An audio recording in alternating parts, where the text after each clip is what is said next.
Bismillahirrahmanirrahim. Assalamualaikum warahmatullahi wabarakatuh dan selamat siang menjelang sore.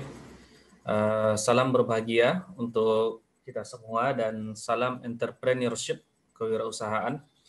Adapun pada kesempatan kali ini merupakan pertemuan kita yang ketiga, tepatnya materi yang kedua yaitu materi mindset kewirausahaan dan berpikir perubahan.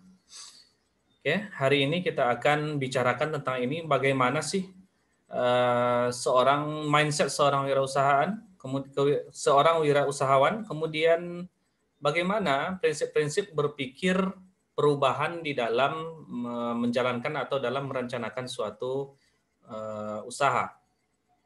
Baik, langsung saja kita mulai. Nah, yang pertama, what matters most is how you see yourself. Nah, sebetulnya itu adalah dari gambar kucing, kemudian terlihat melihat dirinya adalah seorang singa, muka singa. Nah, artinya apa? Artinya kita harus confident, kita harus percaya diri bahwa kita bisa mengeluarkan semua potensi yang kita miliki. Nah, itu konsep yang harus kita miliki atau yang harus dimiliki oleh seorang wirausaha, seorang wirausahawan. Nah, kemudian sebagaimana yang barusan saya ucapkan, kita harus confident. Bahkan terkadang kita memerlukan dalam tanda kutip extreme confident, confident atau percaya diri yang berlebihan. Nah, ini justru juga penting ya.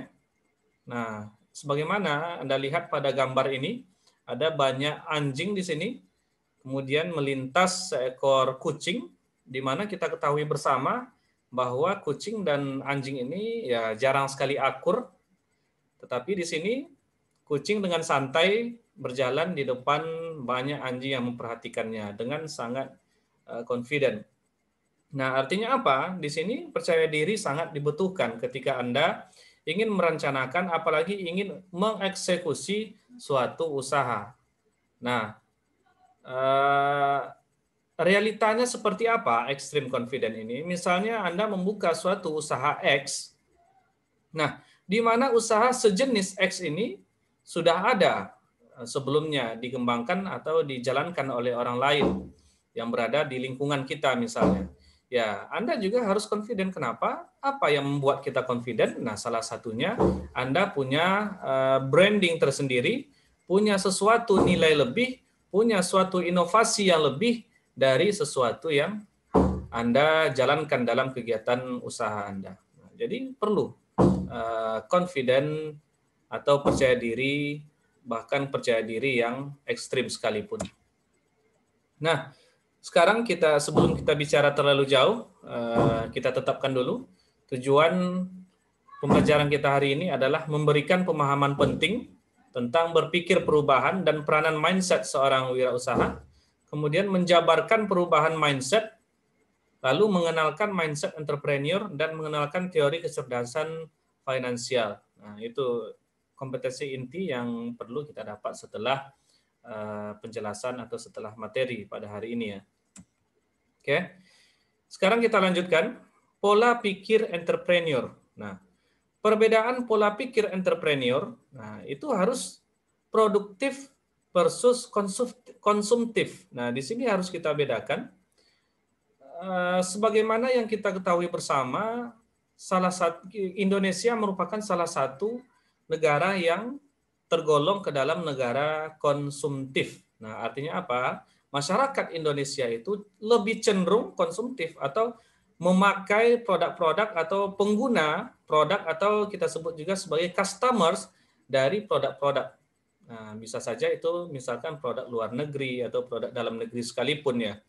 Nah, misalnya kendaraan bermotor misalnya. Pada saat ini kita bisa lihat kendaraan bermotor yang merajai pasar kendaraan bermotor di Indonesia ya bisa kita katakan adalah Honda dan Yamaha serta diikuti oleh Suzuki misalnya untuk sepeda motor. Sedangkan untuk mobil, kendaraan bermotor jenis mobil, nah ini bisa kita lihat kita juga merupakan pengguna di mana kontributor dari kendaraan ini adalah misalnya dari perusahaan Honda, dari perusahaan Toyota, dari Suzuki, dan lain sebagainya. Nah, sangat minim kita lihat produk-produk dalam negeri yang muncul dalam sampai hari ini ya. Nah, artinya apa? Kita masih cenderung konsumtif. Nah, dalam tanda kutip kita tidak membahas apakah itu ada politisasi atau lain sebagainya ya. Nah, itu cenderung konsumtif. Tetapi seorang entrepreneur itu kenyataannya mereka tidak berpikir konsumtif, melainkan produktif. Apa yang bisa saya hasilkan dan apa yang bisa saya jadikan usaha, peluang apa yang bisa saya manfaatkan, apa produk yang bisa saya hasilkan. Nah, itu adalah cara berpikir seorang entrepreneur. Kemudian resources utilization versus resources disposal ya. Nah, jadi kita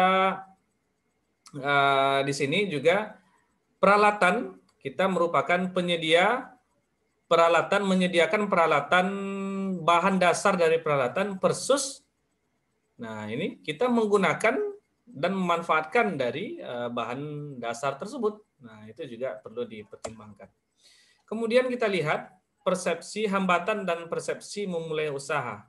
Nah, sebelumnya saya tertarik untuk mengatakan saya pernah membaca dari suatu referensi bahwa ada pola pikir orang kaya dan ada pola pikir orang miskin ya. Nah, contoh yang pertama, pola pikir orang miskin itu salah satunya adalah yang tadi kita lihat adalah konsumtif. Nah, itu adalah pola pikir orang miskin. Sementara pola pikir orang kaya adalah produktif. Kemudian contohnya lagi pola pikir orang miskin adalah, maksudnya di sini dalam tanda kutip ya, pola pikir miskin itu salah satunya juga adalah seberapa banyak tabungan Anda. Nah, jadi kita berpikir untuk menabung atau menyimpan uang misalnya. Itu adalah pola pikir miskin ya, pola pikir orang miskin ya dalam konsep entrepreneurship. Lawannya adalah bagaimana pola pikir orang kaya. Nah, dalam buku tersebut dijelaskan pola pikir orang kaya adalah bukan dia memikirkan seberapa besar tabungan dia, tetapi seberapa besar mereka punya investasi. Nah, seberapa banyak investasi mereka. Kenapa? Nah, dalam tanda kutip mereka selalu berpikir apa yang bisa dihasilkan. Kalau tabungan ya sekedar tabungan. Tetapi kalau investasi, ya dari investasi itu juga akan menghasilkan keuntungan. Nah, akan memberikan selalu ada nilai tambah di sana ya. Itu salah satu contohnya. Kemudian contoh pola pikir orang kaya dan orang miskin itu salah satunya adalah pola pikir orang miskin. Nah, ini bangga menggunakan produk mewah ya, bangga menggunakan produk mewah dalam tanda kutip, bangga dapat membeli produk yang punya nilai uang yang tinggi, misalnya barang mewah dan sebagainya.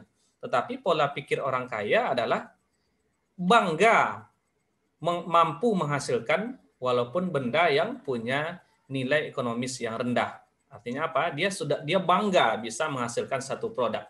Nah, itu contoh pola-pola pikir, perbedaan pola pikir orang kaya dan orang miskin di dalam konsep entrepreneurship ya. Nah, sekarang kita lihat sebetulnya masih banyak lagi contoh perbedaan pola pikir itu dalam buku yang saya baca. Nah, sekarang kita lanjutkan tentang hambatan persepsi memulai usaha. Nah, ini kita masih bicara di dalam konsep perubahan dari dalam diri dan mindset seorang entrepreneur ya. Nah, sekarang kita lihat apa sih hambatan persepsi memulai usaha. Ini persepsi ini hampir dirasakan oleh semua kalangan yang hingga hari ini hanya bisa menjadi sebagai penontonnya. Nah, yang pertama, mereka cenderung merasa sudah terlalu tua. Terlambat. Nah, terlambat. Jadi mereka merasa sudah terlalu tua atau merasa terlalu muda, terlalu cepat, terlalu dini untuk memulai usaha. Nah, jadi merasa sudah terlalu tua artinya dia merasa terlambat. Aduh, saya ini sudah telat ini. saya ini sudah terlambat, baik itu dalam sisi umur saya sudah kurang produktif untuk melakukan usaha ini. Atau dari segi waktu, ini usaha ini orang sudah terlalu banyak menjalankan sehingga saya sudah merasa terlambat. Nah, baik dalam segi umur, saya sudah terlalu tua ataupun saya masih terlalu muda, saya belum siap untuk menjalankan ini semua. Atau kalau dari segi waktu usaha, ini masih terlalu dini usaha ini untuk dikembangkan. Nah, pola-pola pikir seperti ini biasanya menjadi persepsi yang akan menghambat kita untuk dalam mengeluarkan atau memulai suatu usaha. Nah, kemudian persepsi yang kedua adalah persepsi tidak berbakat, merasa tidak berbakat di satu usaha yang akan dibuka, merasa tidak berbakat. Nah, artinya apa? Kita sudah tidak percaya diri dari awal. Sementara tadi mindset seorang entrepreneur itu harus percaya diri dan bahkan dituntut untuk extreme confident. Kemudian yang ketiga, tidak punya modal, punya uang. Nah, ini sangat menarik ya, sahabat entrepreneur ya. Jadi bicara tidak punya modal dan tidak punya uang, disitulah letaknya seorang entrepreneur, educated entrepreneur, seorang entrepreneur yang mempunyai jiwa entrepreneur dan mindset entrepreneur yang baik dengan seorang usahawan yang ya dalam tanda kutip tidak terdidik atau secara otodidak memulai usahanya. Nah, artinya apa? Seorang entrepreneur yang punya mindset yang bagus, dia tidak memikirkan modal, dia tidak memikirkan uang. Nah, dalam artian, kalau punya modal dan punya uang yang banyak, jangankan seorang entrepreneur, orang yang bodoh pun bisa melakukan usaha. Terpulang kepada apakah usaha itu akan berjalan dengan baik atau tidak baik, apakah usahanya akan menguntungkan atau tidak, itu terserah. Yang penting artinya ya orang punya duit dan punya modal semuanya bisa. Tetapi di sini seorang entrepreneur yang hebat itu adalah bagaimana mereka bisa memikirkan suatu usaha yang situasi itu mereka tidak punya modal dan tidak punya uang. Baik itu dengan cara mereka melakukan relasi atau membentuk suatu yayasan misalnya, kemudian dari yayasan tersebut usaha dikembangkan, maupun dengan relasi sahabat atau teman-teman terdekatnya dalam membangun suatu usaha. Ini yang paling menarik ya. Jadi itu persepsi dalam memulai usaha yang sering membuat usaha itu tidak jadi jalan, merasa sudah terlalu tua, terlalu muda, tidak berbakat, merasa tidak punya modal dan tidak punya uang. Nah, di sini dituliskan setiap hari seorang manusia melakukan self talk sebanyak 55.000 sampai 60.000 kali. Nah, ini rata-rata diambil ya, setiap hari ya seorang manusia melakukan pembicaraan, mulutnya bicara itu sekitar 50.000 sampai 60.000 kali. Tetapi, nah sayangnya 77% statement yang diucapkan itu selalu bersifat negatif dan melemahkan diri sendiri. Nah, jadi tidak memulai dari dirinya ya, tetapi dia melemahkan dirinya sendiri. Ini kata seorang researcher yang bernama Deepak Chopra. Nah, contohnya, saya kurang sukses. Saya sudah terlambat untuk berubah dan menjadi orang sukses. Saya sudah terlalu tua sekolah lagi. Saya bodoh. Saya tidak berbakat bisnis. Nah, itu kata-kata yang paling sering muncul itu. Padahal kalau kita tanya, itu kata siapa? Siapa yang menjudge Anda seperti itu siapa? Tidak ada. Itu Anda sendiri yang mengatakan. Nah, artinya apa? Sebetulnya persepsi negatif itu justru kadang hadir dari diri kita sendiri, bukan orang lain ya, melainkan kita sendiri yang membangun. Padahal semua kita, saya yakin, punya potensi yang sangat luar biasa. Oke, pelajaran apa yang kita dapat kira-kira dari beberapa contoh di bawah ini? Ini ada beberapa contoh diberikan. Nah, yang pertama, balita berlatih berjalan. Karena apa? Nah, kalau kita tahu balita itu berjalan kan selalu tertata dia. Tertata, kemudian sering terjatuh. Nah, motivasinya sangat kuat. Dia bosan merangkak terus. Walaupun dia berjalan itu penuh resiko. Nah, jadi dia tidak memikirkan resiko itu. Terserah mau terjatuh mau seperti apa ya, yang namanya berjalan dia akan belajar berjalan. Jadi balita itu berlatih berjalan karena tidak banyak berpikir resiko. Kalau seorang balita memikirkan resiko, nanti saya jalan jatuh, nanti kepala saya sakit jatuh, nanti kepala saya terantuk, nanti lutut saya terantuk. Ya kalau seperti itu pola pikirnya ya tidak akan pernah bisa berjalan. Nah ini salah satu contoh yang bisa kita ambil nilai dari kasus misalnya seorang balita yang belajar berjalan. Jadi motivasinya itu sangat kuat ya. Dia sudah bosan dengan kondisinya ketika itu, kondisi dia merangkak. Nah, jika kita bawa dalam kehidupan kita saat ini, sangat menarik ya. Apakah Anda tidak bosan dengan situasi Anda? Apakah Anda tidak bosan dengan kondisi ekonomi Anda saat ini? Nah, ini ya kita bisa menjawab, hanya kita masing-masing yang bisa menjawab kondisi kita masing-masing.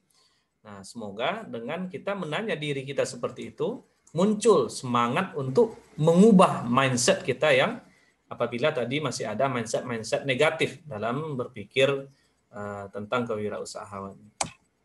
Nah, siapa bilang Anda sudah terlalu tua? Nah, kemudian siapa bilang Anda tidak berbakat? Dan siapa bilang juga Anda tidak punya modal? Nah, ingat, ini sudah ada catatannya. Colonel Sanders, pendiri KFC itu yang sampai sekarang Indonesia merupakan salah satu pasar yang cukup ramai customer daripada KFC ini. Nah, dia memulai usaha KFC itu dari umur 70 tahun. Umur yang tidak lagi muda. Umur yang kalau bahasa kitanya sudah umur yang sudah senja, sudah 70 tahunnya, tetapi Colonel Sanders ini masih semangat. Dan sekarang KFC bisa kita bayangkan berapa omset KFC yang tersebar di seluruh dunia.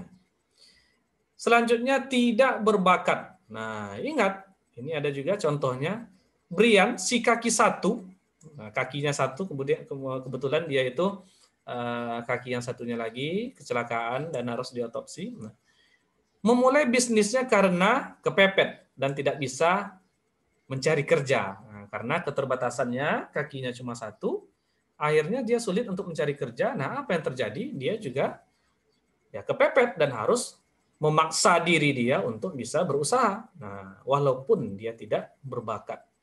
Jadi jangan kita beranggapan atau berpikir saya harus punya bakat di satu bidang usaha lalu baru saya akan memulainya. Jangan seperti itu. Kemudian tidak punya modal. Nah, ini Onassis memulai bisnis kapal angkut dengan OPM, other people money ya. Jadi dengan uang orang lain. Bisa saja berbentuk itu yayasan seperti yang sudah saya jelaskan tadi, bisa juga berbentuk relasi kemudian dikumpulkan menjadi satu perusahaan yang perusahaan itu punya sahamnya adalah 1 atau 2 atau 3 orang lebih. Nah, dia yang menjalankan dan terakhir dia menjadi orang sukses ya, Onassis ya. Nah, sekarang untuk memulai bisnis, nah ini sangat penting. Untuk memulai bisnis ternyata hanya perlu 3M, bukan 3 miliar. Ya. Tetapi adalah motivasi, kemudian mindset, pola pikir kita yang harus kita rubah, kemudian make it, laksanakan, just do it, kerjakan apa yang bisa Anda kerjakan. Jangan terlalu banyak pikir, terlalu banyak berpikir risiko, nah tidak akan pernah jadi. Sekali lagi, motivasi, mindset, dan make it, just do it. Langsung dieksekusi. Itu adalah konsep untuk memulai atau kunci untuk memulai suatu usaha. Gimana dengan modal, Pak? Gimana dengan pasarnya? Itu belakangan, nomor sekian. Yang pertama, kita mulai dari 3M ini. Nah, jadi ini, this is going to end in disaster. and you have no one to blame but yourself. Nah, ini adalah overconfident, confident yang terlalu tinggi. Nah, di sini, di sana, di mana di sana ada, kita lihat foto ini sebuah seekor kucing berjalan, di sana ada seekor elang. Kita lihat sebagaimana elang kita ketahui adalah pemakan daging yang mampu memakan kucing ini ya. Nah, jadi this is going to end in disaster. Jadi ini berangkat kepada satu disaster dan kamu akan you have no one to blame. Tidak akan ada orang yang akan menyalahkan kamu, tetapi kamu sendiri yang akan menyalahkan kamu. Nah, artinya apa? Dalam menjalankan usaha, kita walaupun kita confident, percaya diri, kita juga harus penuh pertimbangan dan memikirkan pertimbangan dan selalu mengevaluasi kegiatan usaha itu.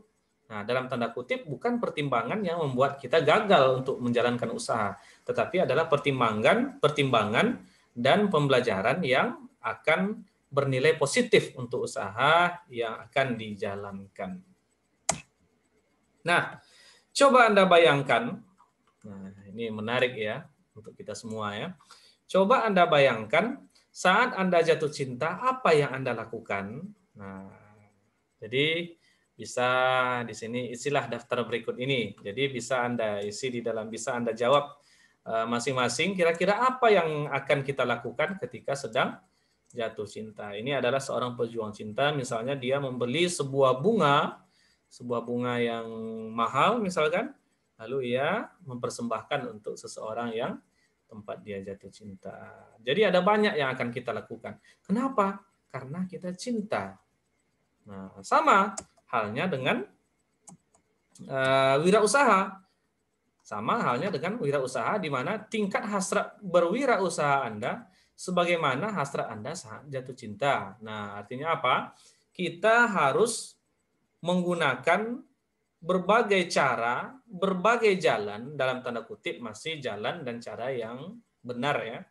Nah, akan kita lakukan untuk memperoleh apa yang kita hasratkan tersebut. Nah, itu harus kita ingat ya.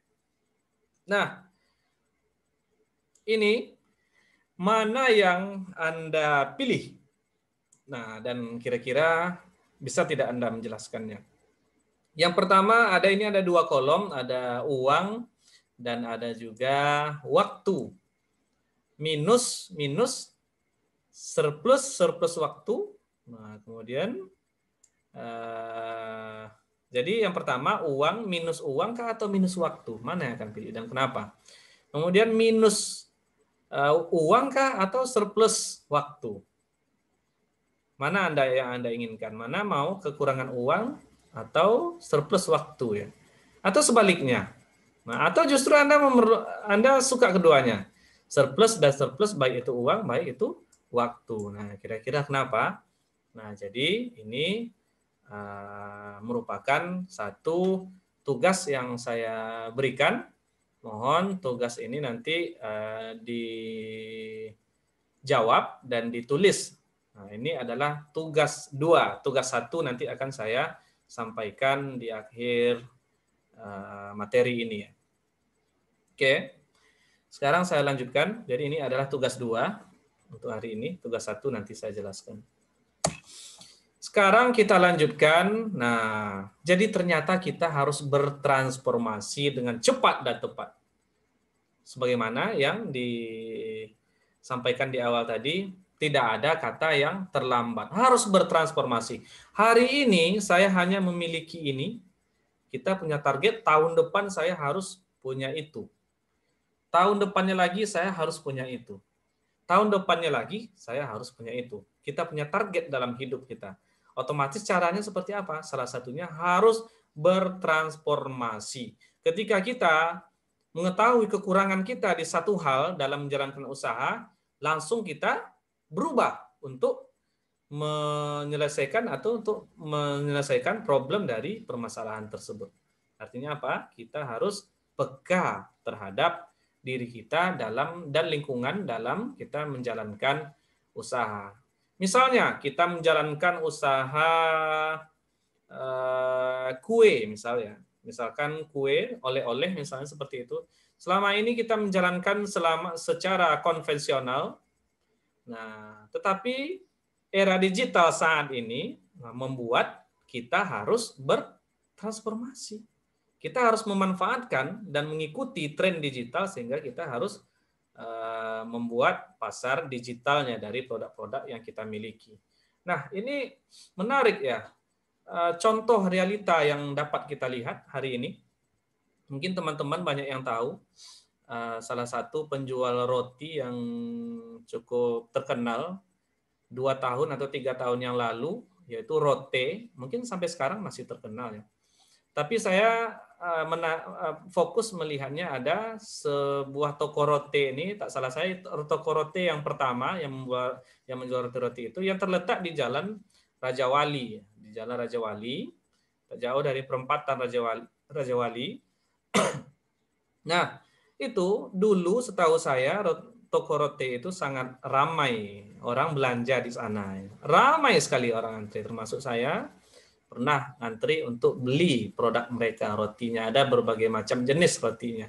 Tetapi setelah itu, nah muncul saingannya, mungkin kalian juga tahu, yaitu De Oven ya, De Oven yang salah satunya kalau dari tempat saya yang paling terdekat itu adalah di Jalan Riau, dekat simpang Jalan Kuras sebelum Mall Ciputra itu ya.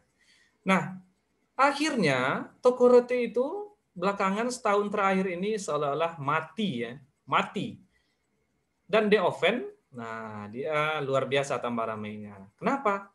Karena The Oven ini dia available di online market seperti di Grab dia ada, di GoFood dia ada. Sementara Rote ini hanya menggunakan metode konvensional. Nah, kita harus ke sana untuk mendapatkan produknya. Nah, tapi mungkin akhir-akhir ini mereka juga mengembangkan sistem online mereka ya. Artinya apa? Artinya ya kita harus bertransformasi. Kalau tidak akan tertindas dan akan terpijak jauh ke dalam bumi. Nah, itu bahasanya. Nah, kemudian ini juga ada game neraca kehidupan. Nah, di mana game ini biasa dimainkan ketika belajar di kelas ini ya, yaitu peserta diminta menulis sumber-sumber pendapatannya, kemudian peserta diminta menulis jenis-jenis pengeluaran dan menilai apakah termasuk bad cost atau good cost. Nah, dan menghitung well ratio masing-masing. Nah, ini menarik ya. Kenapa? Saya yakin teman-teman, khususnya teman-teman mahasiswa semuanya, saat ini Anda dikasih uang oleh orang tua Anda untuk kuliah. Nah, yang menarik adalah, pernahkah Anda buat catatan dari keuangan Anda? 1 bulan itu berapa uang yang Anda terima, berapa kali orang tua Anda mengirimkan uang kepada Anda? Atau berapa kali ada kakak Anda atau abang atau saudara yang mengirimkan? Itu termasuk pendapatan. Dan pengeluarannya seperti apa? Uang kos dikeluarkan 1 bulan berapa? Untuk bayar listrik berapa? Untuk biaya kuliah, fotokopi ini berapa? Dan Anda bisa menyisakan berapa? Nah, itu yang normalnya seperti itu. Tetapi yang paling bagus adalah berapa sih dari sana yang Anda bisa menghasilkan sendiri? Nah, berapa hasil uang Anda sendiri dari sana? Dari keuangan Anda, berapa yang Anda hasilkan sendiri? Bukan yang diberikan oleh orang lain. Nah, dalam tanda kutip oleh orang tua dan saudara ya. Berapa yang Anda bisa hasilkan dari kegiatan berentrepreneur? Nah, saya yakin ada 1, 2, atau beberapa orang di antara kalian semua sudah punya self income, pendapatan sendiri. Nah, kemudian apakah termasuk bad cost atau good cost? Nah, ini ya contoh yang paling sederhana. Orang yang paling bad cost ini adalah ketika kiriman kiriman untuk seharusnya 1 bulan, baru berjalan 3 hari, baru 3 hari atau 4 hari berjalan, uangnya sudah habis. Nah, ini saya juga banyak menjumpai teman-teman saya ketika kuliah dulu seperti ini. Baru 1 minggu, uang kuliahnya sudah habis ya, uang untuk 1 bulan. Akhirnya makan, numpang di tempat teman, nginap, untuk kos, enggak ngekos tapi numpang di tempat teman. Padahal uang yang dikirim oleh orang tuanya lumayan banyak. Nah, ini sangat buruk ya. Nah, tetapi good cost yang kalau kita kasih level pertama adalah cukup uang yang dikirimkan dengan uang yang digunakan itu cukup dalam tanda kutip sesuai dengan kemampuan kita masing-masing. Dikirim sedikit kita bisa cukup, dikirim banyak kita bisa melebihkan, bisa berlebih.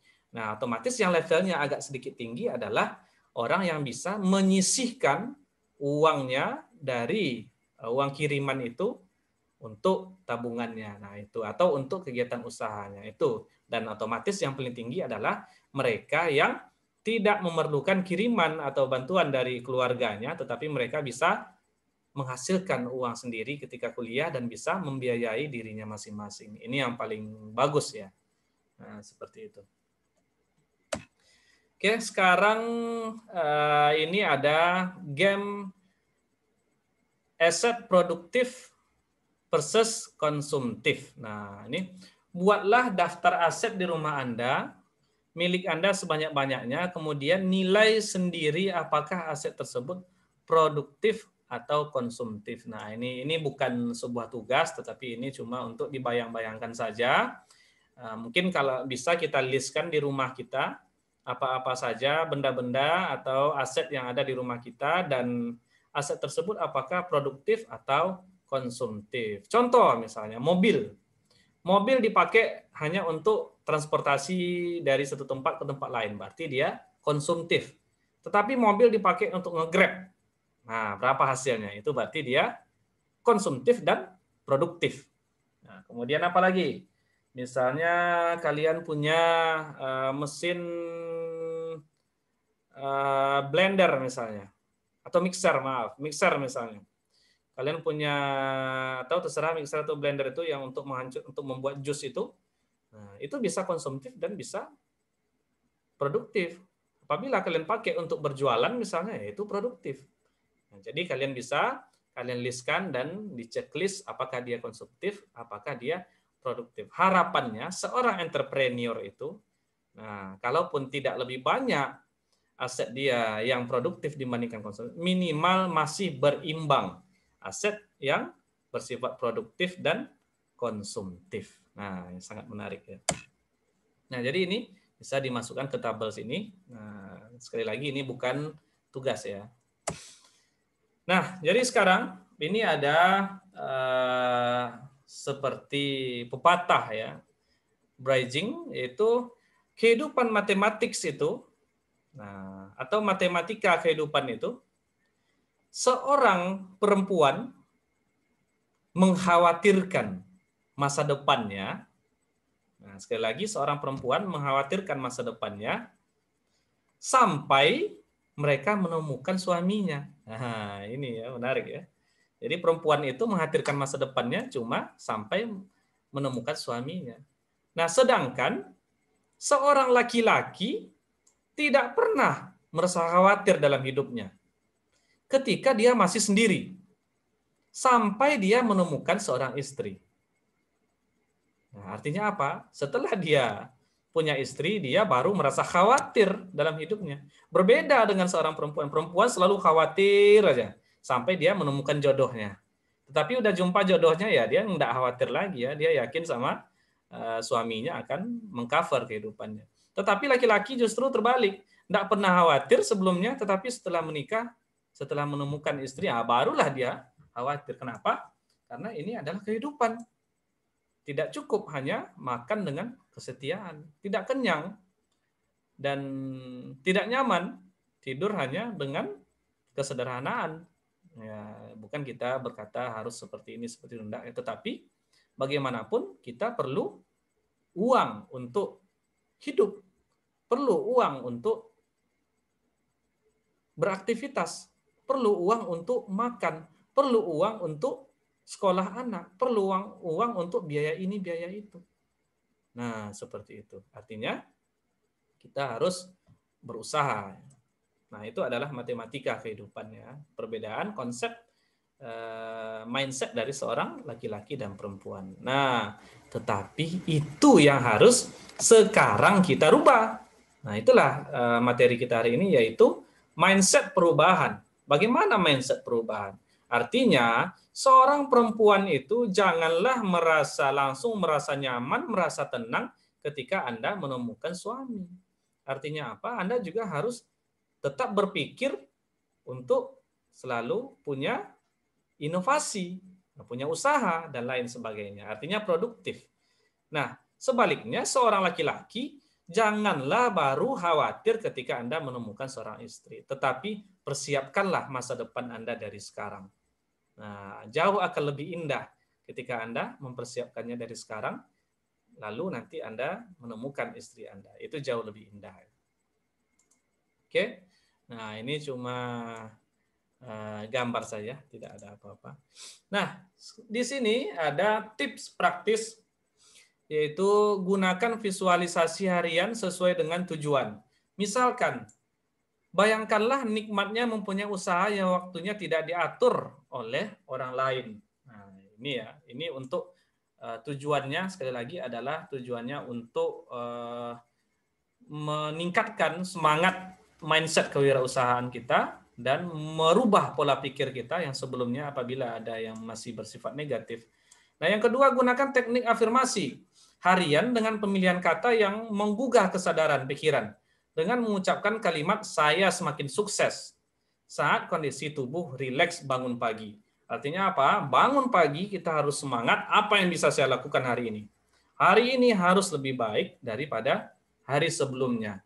Saya harus produktif hari ini. Nah, kita harus menggunakan kalimat-kalimat seperti itu. Nah, jadi ada dua tadi. Yang pertama, bayangkan bagaimana nikmatnya jika Anda punya usaha sendiri yang Anda tidak diatur oleh orang lainnya. Nah, mungkin sangat luar biasa ya. Kenapa? Karena kebahagiaan yang sesungguhnya itu adalah ketika Anda bisa bebas ya. Bebas ya dalam tanda kutip, bisa kita artikan dan ada skopnya masing-masing. Dalam artian usaha dan kerja, bebas itu kita tidak diatur dan tidak tergantung kepada orang lain. Nah, itu yang paling penting. Oke, sekarang kalau Anda menginginkan perubahan kecil dalam hidup, ubahlah perilaku Anda. Tetapi bila Anda menginginkan perubahan yang besar dan mendasar, ubahlah pola pikir Anda. Nah, ini kata Stephen Covey. Nah, ini sangat dalam ya. Artinya apa? Sekali lagi, kalau kita ingin berubah sedikit saja ya tinggal dirubah perilakunya saja. Contoh, misalnya kita mau contoh ya, misalnya kita mau tidak kena marah lagi di kampus karena sering terlambat misalnya. Ya udah, kita rubah perilaku kita. Kita bangun pagi. Kita tidak akan terlambat lagi dan kita tidak akan kena marah lagi kuliah, contoh. Tetapi kalau Anda ingin terjadi perubahan yang besar dalam hidup Anda, tidak hanya perilaku itu yang akan Anda pikir, melainkan yang paling penting adalah pola pikir yang harus kita rubah. Nah, rubahlah pola pikirnya. Seperti contoh tadi, kasusnya kita sering terlambat dan perilaku yang kita rubah dari sebelumnya lambat bangun ke cepat bangun. Tetapi untuk perubahan yang lebih besar, tidak hanya itu. Kita merubah pola pikir. Saya harus bangun pagi ini. Saya merasa rugi kalau saya telat pergi kuliah ini. Saya terlambat kuliah ini, saya rugi. Banyak pelajaran, banyak ilmu yang tidak saya dapat. Kalau saya lambat buka usaha saya, buka toko saya, baik itu toko online, toko offline, saya akan rugi, orang sudah pada buka semuanya. Dengan seperti itu, dengan pola pikir yang kita rubah ini, akan membuat perilaku kita dengan sendirinya juga akan berubah. Nah, itu.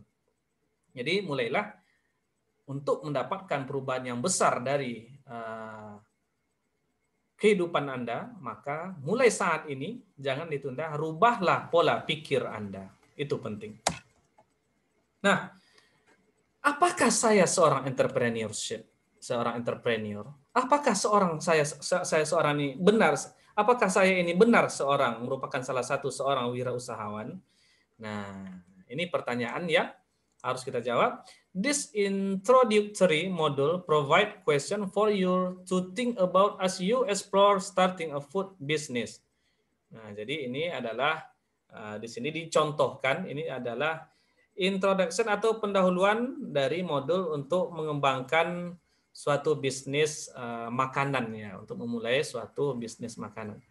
Nah, jadi kita harus menanya diri kita, apakah saya ini seorang entrepreneur?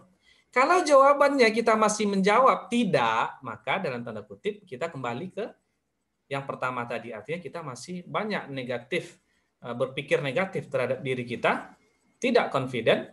Nah, tetapi kita lanjutkan ke bahasan yang sebelum ini tadi. Jika kita masih merasa seperti itu, kita harus change your mindset.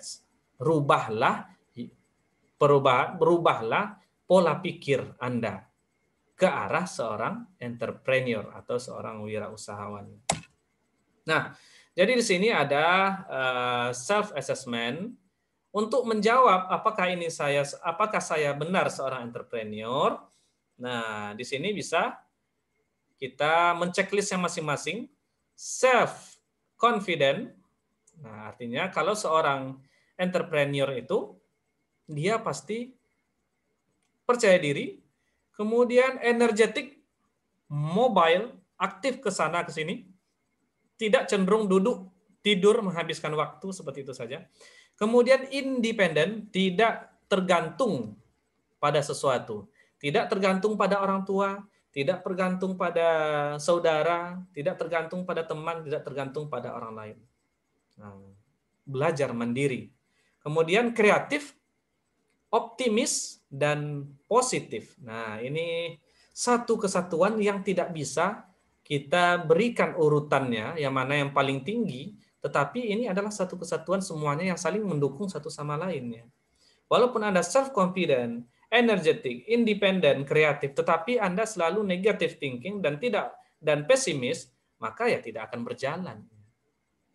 Nah, itu sekali lagi lawannya bisa kita lihat di sebelah ini adalah, nah tadi percaya diri, kalau ini ya tidak tentu. Kadang percaya diri, kadang tidak. Kemudian energetic, lawannya adalah sluggish. Kemudian ada independent, lawannya dependent on others. Ketergantungan terhadap yang lain ya, baik orang tua, teman, saudara, dan sebagainya. Kemudian kreatif, unimaginative. Unimaginatifnya apa? Imajinatif ini adalah kata dasarnya imagine, mimpi. Orang yang tidak punya mimpi ya, tidak mau berpikir, tidak mau membayangkan sesuatu. Nah, ini yang sangat merugi orang seperti ini. Kemudian pesimistik dan negatif ini hampir mirip.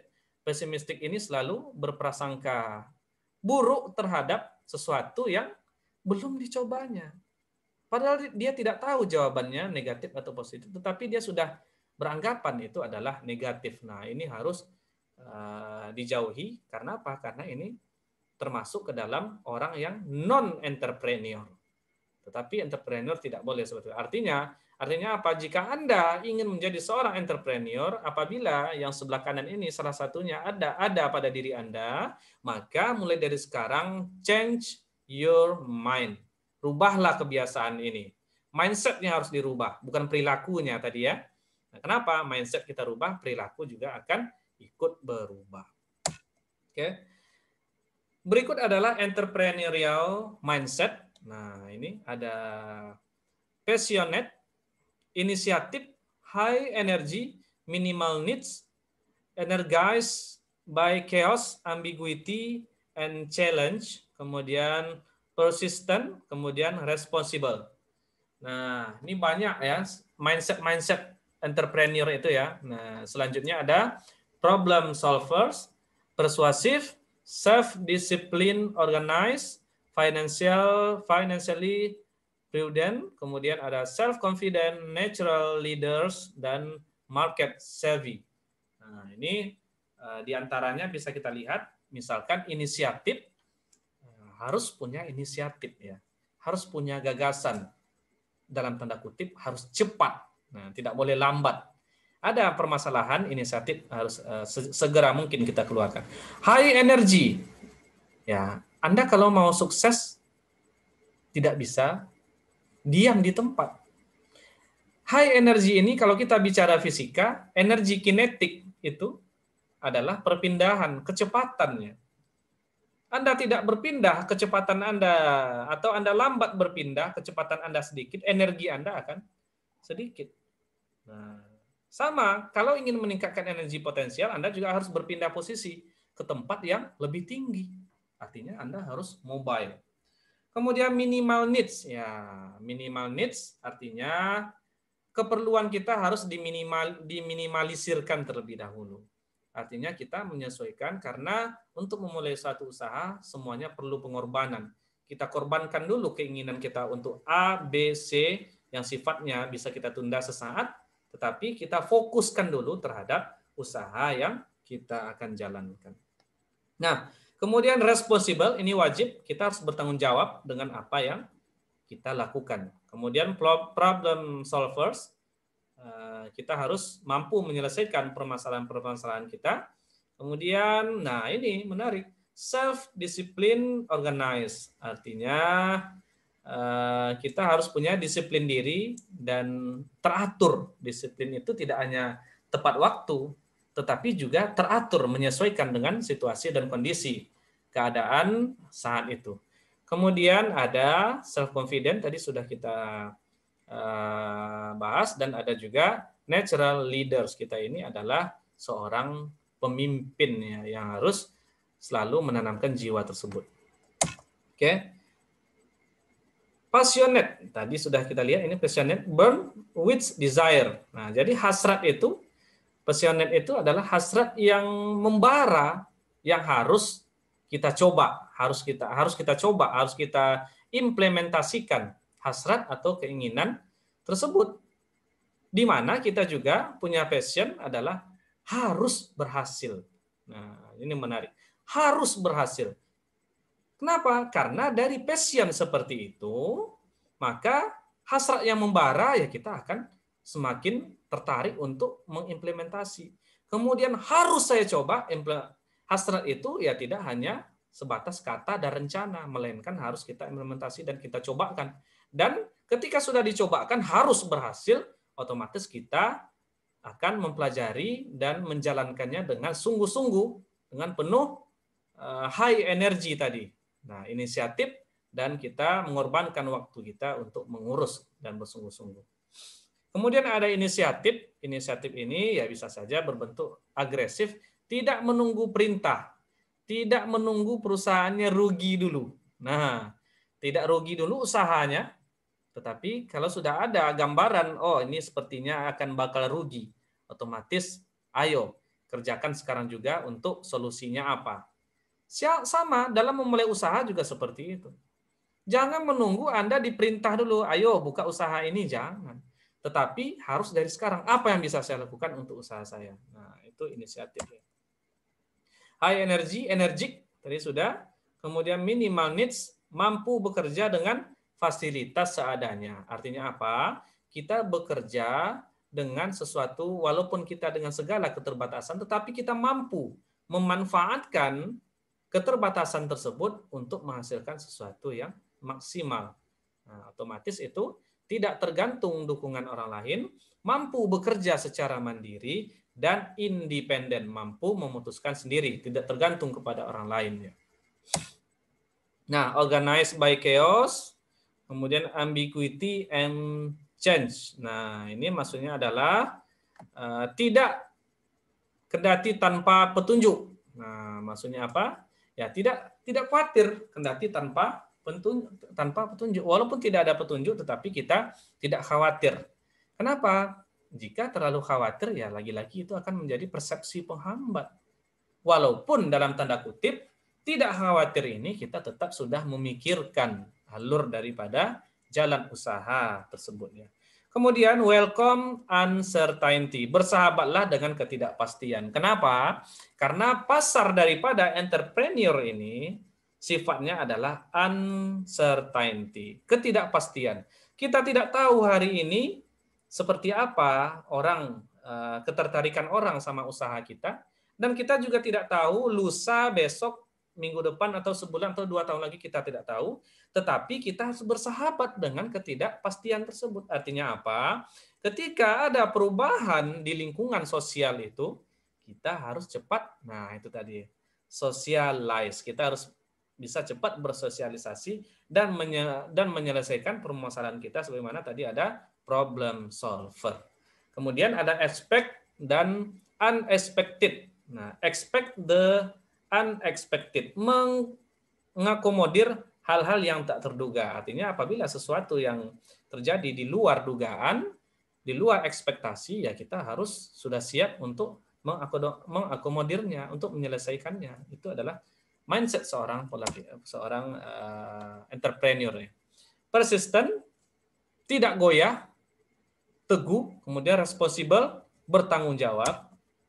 Nah, ini tadi problem solver, kita juga tidak hanya dapat menyelesaikan permasalahan kita, tetapi kita juga merupakan orang yang pemberi solusi. Nah, baik itu terhadap misalkan kita punya bawahan dalam wirausaha kita, dalam usaha kita, kita bisa memberikan solusi terhadap bawahan kita ketika ada permasalahan atau dalam konsep usaha yang kita jalankan sendiri. Kemudian persuasif, pembujuk. Nah, sales people, tipikal penjual. Nah, jadi ini mindset kita itu adalah tipikal penjual, skill negotiator, keterampilan bernegosiasi. Artinya apa? Ketika Anda menawarkan sesuatu atau memasarkan sesuatu, Anda itu harus punya mindset yang tipikal penjual. Tipikal penjual itu salah satunya pembujuk. Bagaimana Anda membujuk audiens, membujuk orang lain untuk tertarik terhadap apa yang Anda tawarkan, terhadap produk Anda. Nah, otomatis kita bisa memikirkan hal itu ya. Nah, itu pembujuk dan terampil bernegosiasi. Terampil bernegosiasi ya, ini harus kita perbaiki. Artinya apa? Kalau selama ini kita kurang pandai dalam bernegosiasi ya, ini harus kita rubah juga. Artinya apa? Kita harus terampil. Mulailah dari hal-hal yang sederhana, misalnya bernegosiasi, misalnya dengan teman yang terdekat, tidak hanya dalam hal bisnis, tetapi dalam kehidupan juga kita mulai bernegosiasi itu dengan menggunakan bahasa yang baik, penyampaian yang baik, tutur kata yang baik, raut wajah yang baik. Kenapa? Karena dengan seperti itu, lawan kita dalam bernegosiasi itu akan cenderung nurut dengan negosiasi yang kita tawarkan. Nah, itu penting. Nah, kemudian ada self-discipline, mendisiplinkan diri sendiri dan terorganisasi. Nah, selanjutnya ada financial prudence, dapat dipercaya soal uang. Nah, ini penting ya. Di mana memahami nilai uang. Kita tahu tentang nilai uang itu. Kemudian self-confident, percaya diri, sudah panjang lebar tadi. Kemudian natural leaders, pemimpin alami. Jadi pemimpin itu juga bisa alami ya. Selain bisa kita asah juga, tetapi kita juga harus pemimpin alami. Artinya apa? Kita mampu membantu tim dan meyakinkan pengikut kita. Nah, seperti itu. Sedangkan market savvy itu adalah mampu mengidentifikasi atau melihat peluang. Ini sangat penting. Jadi ini merupakan salah satu mindset seorang entrepreneur. Market savvy. Ada peluang yang kita lihat di sana, nah langsung kita manfaatkan. Mampu untuk mengidentifikasinya, peluang yang ada itu. Nah, untuk menghasilkan kewirausahaan atau wirausahawan. Nah, selanjutnya ada perspektif to subtle signals, mampu membaca tanda-tanda atau signal-signal yang kecil sekalipun. Contoh, misalnya anggota Anda dalam berwirausaha, misalnya ada yang korupsi, misalnya. Jadi kita harus peka, feeling. Bagaimana cara kita mengasahnya? Ya dengan senantiasa kita nah itu tadi berinteraksi sama bawahan kita dan kita langsung terjun langsung dalam melakukan usaha. Kita tahu seperti apa keuangan pembukuan usaha kita, misalnya seperti itu. Otomatis ketika ada tanda-tanda sesuatu yang kecil terjadi, Anda akan langsung tahu. Nah, kenapa? Karena Anda sudah terjun langsung ke dalam itu sehingga feelingnya akan sangat mumpuni di sana. Nah, jadi itu adalah mindset daripada seorang entrepreneur. Tetapi lawannya, bagaimana entrepreneur itu? Bagaimana mindset daripada seorang yang bukan entrepreneur, walaupun dia mengatakan diri dia entrepreneur, tetapi sesungguhnya dia bukan seorang entrepreneur. Mindsetnya gimana? Nah, ini pemalas. Ini yang pertama. Malas. Malas ini sangat susah ya. Malas ya. Kemudian greedy. Greedy ini adalah serakah. Baru usahanya jalan misalnya setengah tahun, ada keuntungannya habis. Dibelikan ke barang mewah, dibelikan ke barang ini yang hal itu sudah yang dibelikan itu bukanlah cuma keuntungan daripada usaha, melainkan sudah modal dari usaha itu juga diambil semuanya, serakah. Ya. Kemudian dishonest, yaitu curang atau tidak jujur atau tidak ada. Nah, ini tidak boleh. Jadi dalam menjalankan usaha itu kita harus jujur dan adil.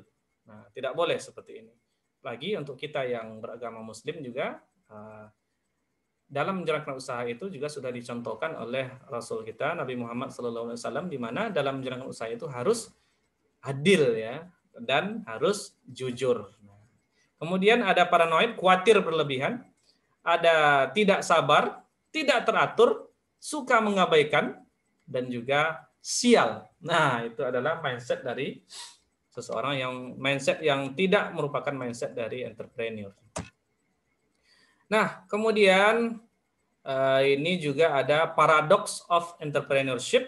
Nah, jadi ini ada paradoks apabila kita baca misalnya work hard, bekerja keras, tetapi delegate responsibility, tolerate failure, new mistake, but titik-titik plan for success. Nah, ini bisa kita isi titik-titiknya, tapi ini tidak akan saya tugaskan ya. Nah, sekarang kita lanjutkan lagi. Mengapa sedikit young mega entrepreneurs from Eropa? Nah, many reason, but focus on two. Nah, probably kemungkinannya adalah karena mayoritas dari entrepreneur muda tidak berpikir global, tidak berpikir global dan berlaku secara global sebagaimana mereka seharusnya. Artinya mereka masih bersifat ke lokal ya, misalnya ke daerahan saja. Dan juga mungkin juga berpengaruh oleh course atau materi tentang entrepreneurship menekankan pada bisnis yang kecil. Nah, itu ya kenapa hanya sedikit dari pebisnis besar itu berasal dari Eropa ya. Jadi hanya sedikit sekali ya. Ini ternyata oleh dua alasan yang secara umum ini. Yang pertama tadi mayoritas dari mereka tidak berpikir global, tetapi hanya berpikir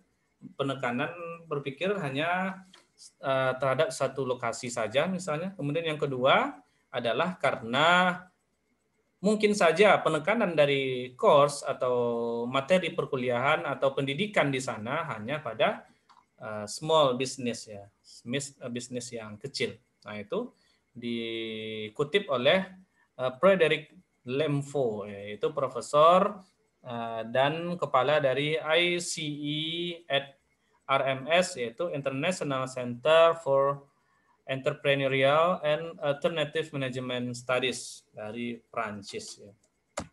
Nah, ini apabila kita lihat mega entrepreneurs yang dilahirkan sejak tahun 70 ke atas, sampai saat ini kita lihat ada Nescafe, ini foundernya adalah Marc Andreessen, ini dari USA.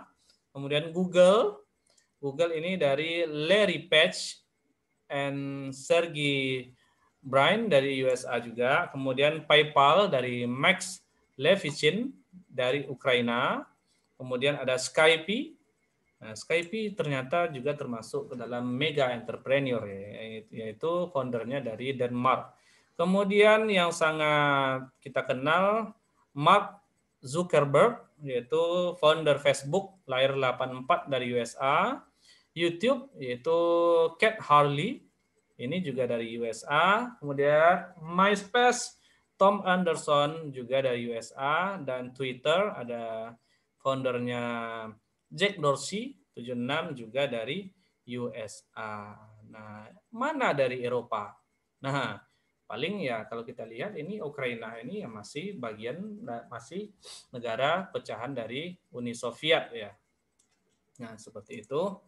Nah, kemudian growth is desirable and is possible. Artinya apa? Artinya globalisasi itu adalah suatu opportunity.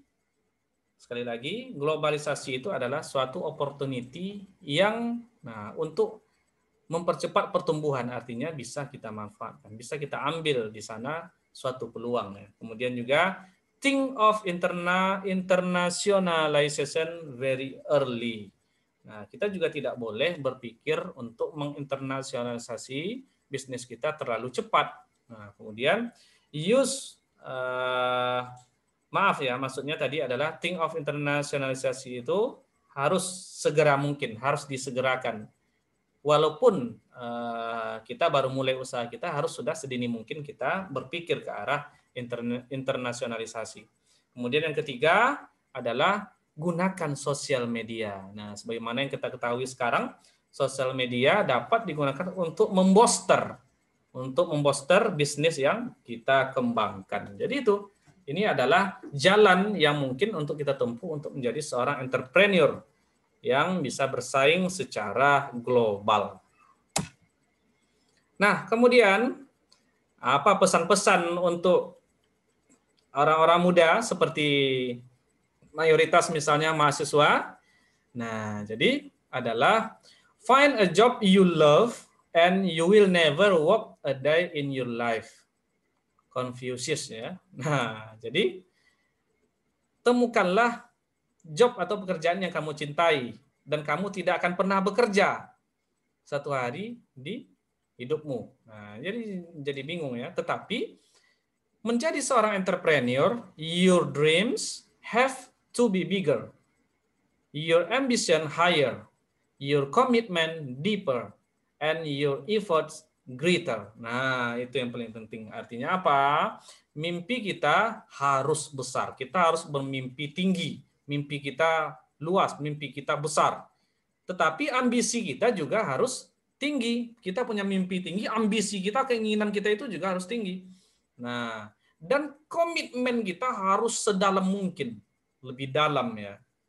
Harus kuat komitmen kita untuk apa? Untuk mencapai, untuk merealisasikan atau untuk mencapai mimpi dan ambisi kita. Nah, sehingga and your effort greater. Usaha kita juga harus luar biasa. Maka Anda akan menjadi seorang entrepreneur. Nah, jadi tidak tertutup apakah Anda adalah seorang educators atau seorang pendidik, misalnya mahasiswa pendidikan fisika adalah seorang yang dipersiapkan untuk menjadi seorang guru. Nah, terserah apakah dia seorang engineer atau diakah seorang IT. Nah, tetapi tanamkanlah jiwa entrepreneurship di dalam diri Anda dengan baik, dengan merubah pola pikir yang negatif ke arah yang mindset entrepreneur yang tadi sudah kita pelajari. Saya yakin, nah, walaupun ada seorang educator, Anda akan menjadi edupreneurship, yaitu seorang pendidikan yang punya bisnis yang ke arah bisnis pendidikan misalnya. Nah, jadi harus dari sekarang dipikirkan. Atau seorang yang bekerja di bidang teknologi, ya dia akan menjadi technopreneur, seorang wirausahawan di bidang teknologi. Nah, jadi banyak apapun bidang kita, untuk saat ini kita harus merubah pikiran kita, merubah pola pikir kita, dan menanamkan mindset seorang entrepreneurship. Nah, mungkin itu saja yang bisa saya sampaikan untuk kesempatan kali ini. Semoga dari penjelasan tentang mindset entrepreneur dan berpikir perubahan ini kita dapat memperkuat atau mempertinggi mimpi kita, mempertinggi ambisi kita, dan memperkuat komitmen kita untuk menghasilkan suatu usaha. Tentunya semoga kita bisa berusaha dengan lebih luar biasa lagi. Effort greater. Nah, artinya apa? Terakhir saya sampaikan, rubahlah kebiasaan-kebiasaan buruk kita dari sekarang, tidak ada kata-kata yang terlambat, dan mulailah suatu usaha dari sekarang, tidak ada kata-kata terlalu lambat dan terlalu cepat, dan belajarlah terhadap sesuatu usaha yang Anda minati, walaupun Anda tidak punya bakat di sana. Nah, kemudian rubah perilaku-perilaku yang tidak sesuai dengan mindset seorang entrepreneur. Saya yakin kita semua, saya dan Anda-Anda semua, punya potensi yang sangat besar menjadi seorang entrepreneur sukses, walaupun bersifat global.